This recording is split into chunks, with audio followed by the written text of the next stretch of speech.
কেবি দোবাস school কেন্দ্র ৩৬ নং word BNP অঙ্গ ও সহযোগী সংগঠনের উদ্যোগে নির্বাচনী উঠান বৈঠক অনুষ্ঠিত হয়। নভেম্বরের ১৫ তারিখ শনিবার নগরীর বারেক বিল্ডিং কেবি দোবাস স্কুল প্রাঙ্গণত এই উঠান বৈঠক অনুষ্ঠিত হয়। ২০১৪ সালে বিনা ভোটে নির্বাচন, ১৮ সালে রাতের ভোটের নির্বাচন এবং ২৪ সালে আমি দামি মামি ভোটের নির্বাচন। ৩৬ নং ওয়ার্ড বিএনপির সাবেক সাধারণ সম্পাদক আবু সাইদ হারুন এর সঞ্চালনায় এবং বাংলাদেশ জাতীয়তাবাদী দল চট্টগ্রাম মহানগরের সংগঠক আলহাজ নুরুল আমিন এর সভাপতিত্বে প্রধান অতিথি হিসেবে উপস্থিত আছেন বিএনপির আন্তর্জাতিক বিষয়ক উপকমিটির সদস্য ইসরাফিল খসরু। এখানে মূল মেসেজ হচ্ছে জনগণকে নির্বাচনী প্রক্রিয়া আমাদের সংযুক্ত করা, সম্পৃক্ত করা এবং মানুষের কাছে ভোট দিতে তাদেরকে বেশি উৎসাহ দেওয়া এবং অবশ্যই আমরা যারা জাতীয়তাবাদী করে ধান শীষে ভোট দেওয়ার ক্ষেত্রে উৎসাহ দেওয়া এবং মানুষের পুরো প্রক্রিয়াতে নির্বাচনী প্রক্রিয়া যেটা আমরা নির্বাচন ট্রেনে উঠে গেছি এই নির্বাচনী প্রক্রিয়াতে সকলকে সম্পৃক্ত করা। আমরা ১৫ বছর দুঃশাসন দেখেছি, এটা রিপিটেশন আমরা চাই না। আমরা সুন্দর বাংলাদেশ চাই, একটা জবাবদিহিমূলক বাংলাদেশ চাই যেখানে সকলের কিন্তু জবাবদিহিতা থাকবে, অ্যাকাউন্টেবিলিটি থাকবে।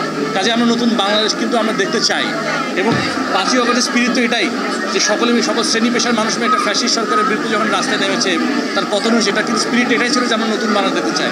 বাংলাদেশ জাতীয়তাবাদী দল একটা নতুন বাংলাদেশ দেখতে চায়, একটা প্রোগ্রেসিভ বাংলাদেশ দেখতে চায় এবং যেখানে সকলের জবাবদিহিতা থাকবে এবং জনগণের পক্ষে জনগণের জন্য সবাই কাজ করবে। অতিথিবৃন্দের মধ্যে আরো উপস্থিত আছেন কেবি দোবাস কেন্দ্রের সভাপতি খুরশেদ আলম, চট্টগ্রাম মহানগর বিএনপির সদস্য আব্দুল সবুর, আবু মুসা, সাবেক সদস্য নাসির মাহমুদ, ৩৬ নং ওয়ার্ড বিএনপির সিনিয়র যুগ্ম আহ্বায়ক মোহাম্মদ নাজিম, চট্টগ্রাম মহানগর জাসাস এর সাবেক সভাপতি আব্দুল মান্নান রানা।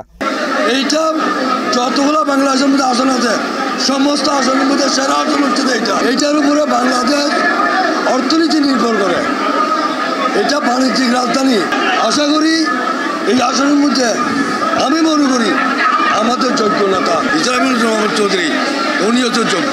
ফুকাম কেন্দ্রে আর এই কেবি দোবাসী কেন্দ্রে যারা ভোটার আছে এই তারা উঠান বৈঠক করলাম আর দীর্ঘদিন সবার সমাবেশ করি না পারি সেই পাবলিকের তো একটু দূরত্ব আছে, সেই দূরত্ব আন্তরিকতা ওই বেলায় আর এই জানান দিচ্ছে ধানের শীষ সমর্থকরা এখনো তাকিয়ে আছে আর নেতারা এখনো আছি আর দেশ গরিবের আগামী দিনত সম্পূর্ণ সাজ গরিবের আর আজি মতো হইলাম। এ সময় আরো উপস্থিত আছেন ইসাক শাহ আলম, সাগির, আবু জহুর, জাবেদ, কামাল, ইকবাল, তুহিন, তরিকুল ইসলাম তানবীর, ইমরান লিটন সহ ওয়ার্ড বিএনপি ও অঙ্গ ও সহযোগী সংগঠনের নেতাকর্মী হল।